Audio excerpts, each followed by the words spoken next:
এই দেখতে পাচ্ছ আমরি হসপিটালের অ্যানেক্স বিল্ডিং। তোর ইউটিউব চ্যানেল পরে সার্চ করা হবে। গজব বেইজ্জতি है।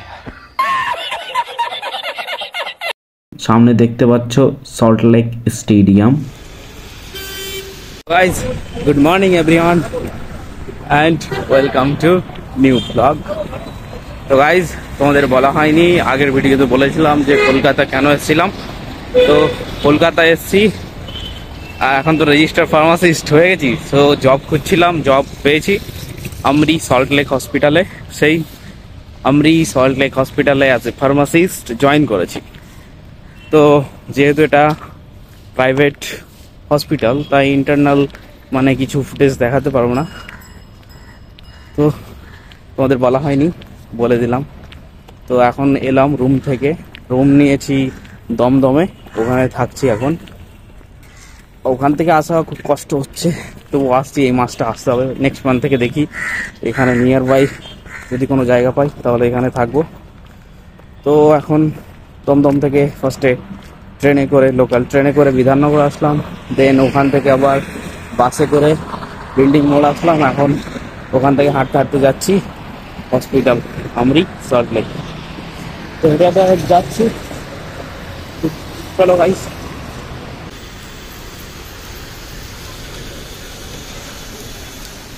তো গাইস, এখন বিল্ডিং মোড়ে আসলাম। এই দেখতে পাচ্ছ Nagaland house, salt lake sector 3। এখানে নাগাল্যান্ড হাউস রয়েছে। নেমে হাঁটতে শুরু করে দিয়েছি, হাঁটতে হাঁটতে যাচ্ছি। তো এই বিল্ডিং মোড়ে আসি, বাস থেকে নেমে প্রায় ওই 7-8 মিনিটের মতো হাঁটতে হয়। হেঁটে গেলেই আমরি সল্ট লেক হসপিটাল এসে পৌঁছে যাই। তো সামনে এটা তোমরা দেখতে পাচ্ছ প্রাইমার্ক, পুরো একটা কমপ্লেক্স, এর মধ্যে অনেক কিছু আছে। চলো হাঁটতে হাঁটতে সামনের দিকে এগিয়ে যাওয়া যাক।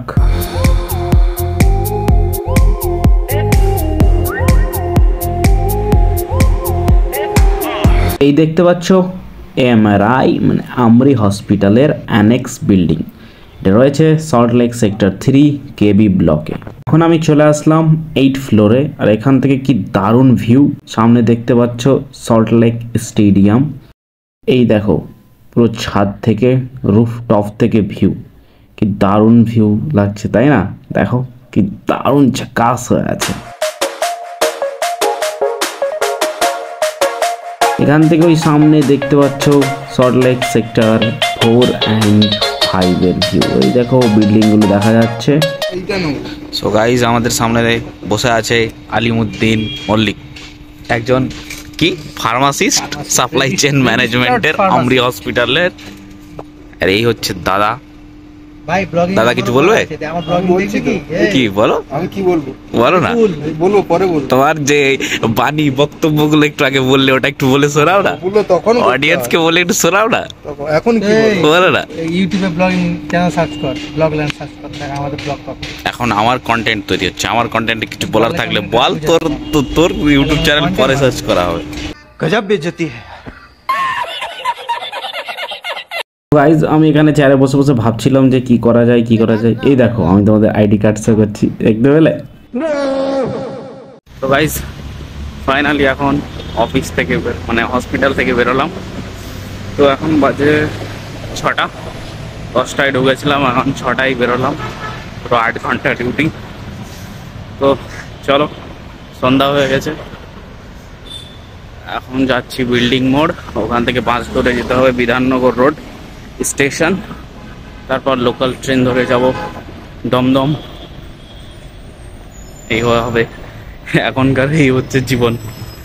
তো চলো গাইস, যাওয়া যাক। তো সন্ধ্যাবেলা এখন পুরো একদম টায়ার্ড হয়ে গেছি, হাঁটতে হাঁটতে যাচ্ছি বিল্ডিং মোড়। এখান থেকে বাস ধরবো, বাস ধরে চলে যেতে হবে একদম বিধাননগর। এই বাসে উঠে পড়েছি, এখান থেকে যাব বিধাননগর রোড স্টেশন।